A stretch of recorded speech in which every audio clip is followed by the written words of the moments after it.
and many thanks for joining us on News Bite. My name is Deborah Adoso.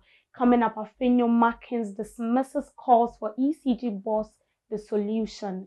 Professor Opoku condemns high-handed treatment of protesters.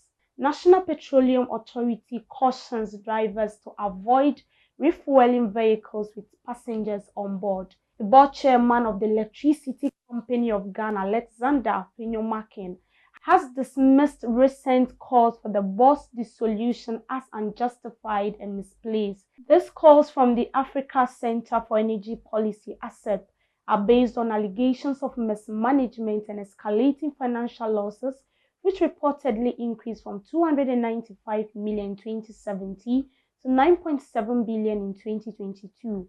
The organization has attributed this surge to inefficiencies within the ECG's management and has called for the boss removal as a step towards rectifying the situation.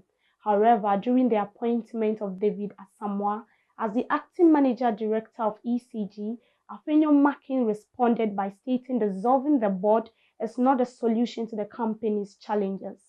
He argued the main need is to strongly focus on stakeholders' engagement and collaboration to ensure ECG's efficient operations. Electricity.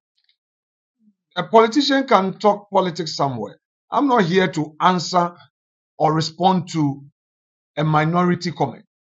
I will respond to them on the floor of the House, all right? I'm not here to say my colleagues said this and that.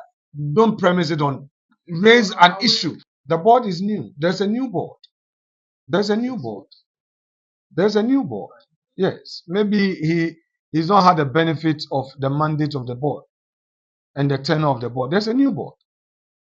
All right? There's a new board. And in fact, this is our second meeting.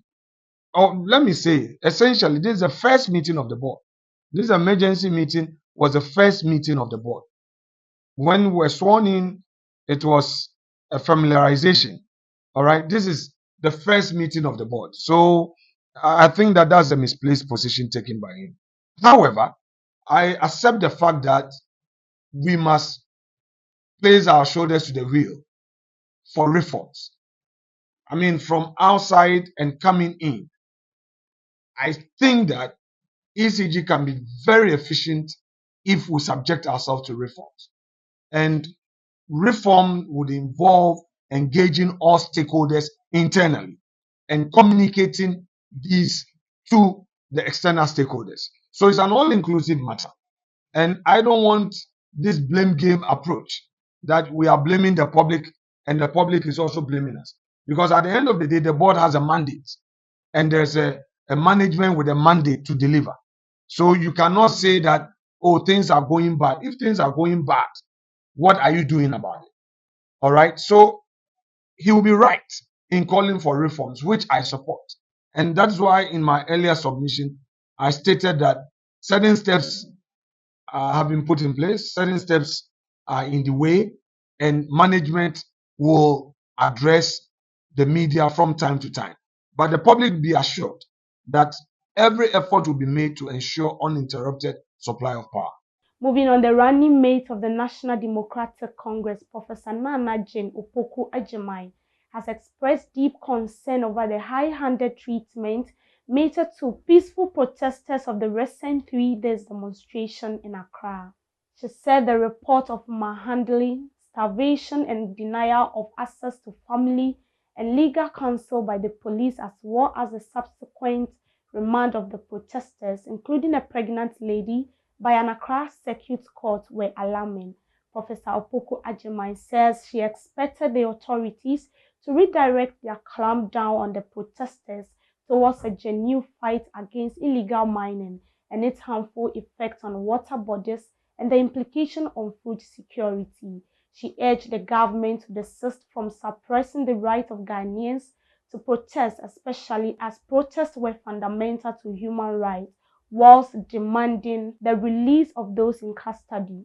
And to our final story, the National Petroleum Authority has cautioned drivers against refueling vehicles with passengers on board.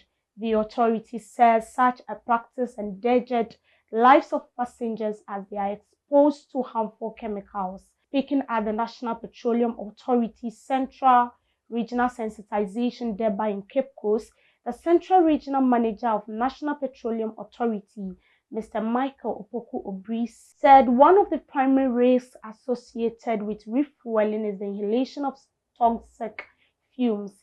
He noted that despite the ventilated nature of most fuel stations, drivers often overlook the dangers of trapped fumes inside vehicles. However, this seemingly harmless habit has serious implications, with the most significant danger being the risk of fire. Meanwhile, from January to July 2023, Ghana recorded 3,819 fire incidents across various sectors, with commercial and fuel-related fires being major contributors. Mr. Opoku indicated that the authority had implemented several safety regulations to ensure public safety at fuel stations. He explained that while refueling may seem like a routine task, it carries significant risks that are often underestimated. However, he assured the National Petroleum Authority will continue its efforts to raise awareness, educate and inform dealers of petroleum products, consumers and passengers about the dangers of neglecting safety measures in the use of gas and fuel. And that's all for now on NewsBite. For more updates, do well to log on to www.ghanatalksradio.com and don't forget to tap the subscribing button for more updates. My name is Deborah Adoso. Until then, stay tuned.